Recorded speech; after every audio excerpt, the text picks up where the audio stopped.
so fucked. If you've ever worked in a coffee shop, you know the regulars. And if you've worked at the Khaled's in Clinton, you know Randy. You can't miss him. He walks in almost every morning at 8:45 a.m. sharp, orders a small black coffee, and sits in the corner booth by the window. But it isn't technically Randy that gets people talking. It's what he brings with them. A puppet. Not some ventriloquist dummy or a kid's toy. This thing's seriously unsettling. Pale as hell, with no face, no features at all. Just a blank, white head with a pair of limp cloth arms and legs. Randy holds it by the hand, drags it into the cafe, and sits it down across from him, like they're having breakfast together. Sometimes he talks to it, whispering like he's expecting it to talk back. Other times, he just stares out the window, his hand resting on the puppet's shoulder, like they were waiting for someone or something. At first, like most people, I laughed. How could you not? Grown man, late 40s, walking around Clayton with a faceless puppet, acting like it's his kid. Even the regulars, who were usually buried in their laptops or textbooks, couldn't help but look up and smirk. We baristas made our share of jokes too. I joined in too much. I'll be honest, I regretted it. Sometimes we'd even ask Randy if his friend wanted a piece of pumpkin bread. He'd smile warmly and explain that his son already had breakfast. It basically became part of the daily routine, just like his order. Then Kara, who had been working at Khaled's for years, pulled me aside one morning. Kara isn't the type to joke around, which is probably why her words caught my attention. "You should stop making fun of him," she said. "What do you mean?" I asked. Kara glanced over at Randy, who was sitting at his usual seat, staring out the window, his hand gently resting on the puppet's arm, like always. "There's a story behind it. Something dark," she said. Her voice was low. "The puppet is his son." I chuckled, thinking she was messing with me. "Yeah, we all say that," I said. "No." Kara interrupted, her eyes serious.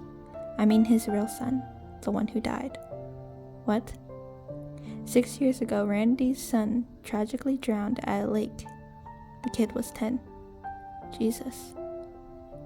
4 months later, the puppet was left on Randy's porch with a note explaining that it was his son, made by someone who cared. It only required true belief to live.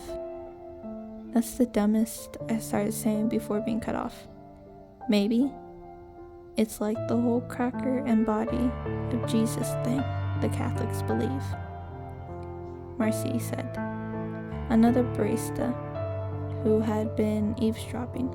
"Exactly," Kara said, "though it's a bit darker than that." "What?" I asked.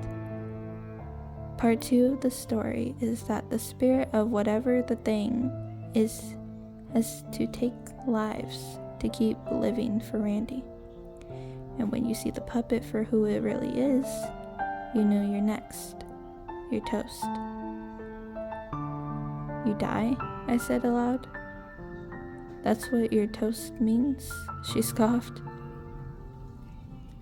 My sister told me she heard about a high schooler who died. She lost her vision, then hearing, then couldn't speak a few days later. Her heart stopped beating. "What the fuck?" Marcy nearly yelled. All three of us laughed. Then we returned to slinging lattes and cold brews. But the thing is, after the conversation with Kara, I couldn't shake the feeling that something wasn't right. You know how sometimes you hear a story and it just sticks in your head no matter how ridiculous it sounds? It's that old saying, you can't put the genie back in the bottle. Well, that's what this was to me. Every time I saw Randy dragging the puppet into colleagues, I felt this nagging sense of unease creep up my spine. Months passed. Almost every day he brought the damn puppet. Occasionally, I'd find myself staring at it blankly, transfixed almost. Sometimes I thought I saw it moving, or it had moved already and was now staring at me. But I would always smile and laugh at Kara's stupid story. Though I did find myself changing. I would chat to Randy a little more when he came in to order. I tried to be nicer to him. The story was about his real son made me feel terrible. At first, it was just making small talk about the weather. The cool air is refreshing, isn't it? I'd ask. We enjoy it very much, he'd say back with a smile. I never really acknowledged the puppet directly. It was a little too weird and unsettling for me, to be honest. Until last week when something came over me and I slipped up. What have you and your son been up to this weekend? Randy beamed a huge smile. Oh, we just finished a long walk in the park. It's stunning outside. Now we're here, of course. Drink a coffee and then I'll think we'll take the scenic path back home. Amazing, I said back to him. Sounds like a top-notch day. Then we'll go swimming later, he added. Even lovelier, I said.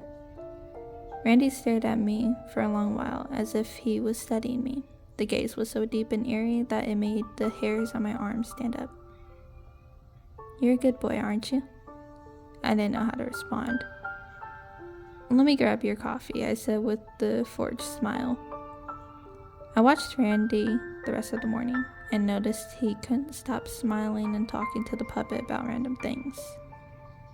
Things like what's for dinner that night, laughing about the movie they watched the night before, and their upcoming plans for the weekend.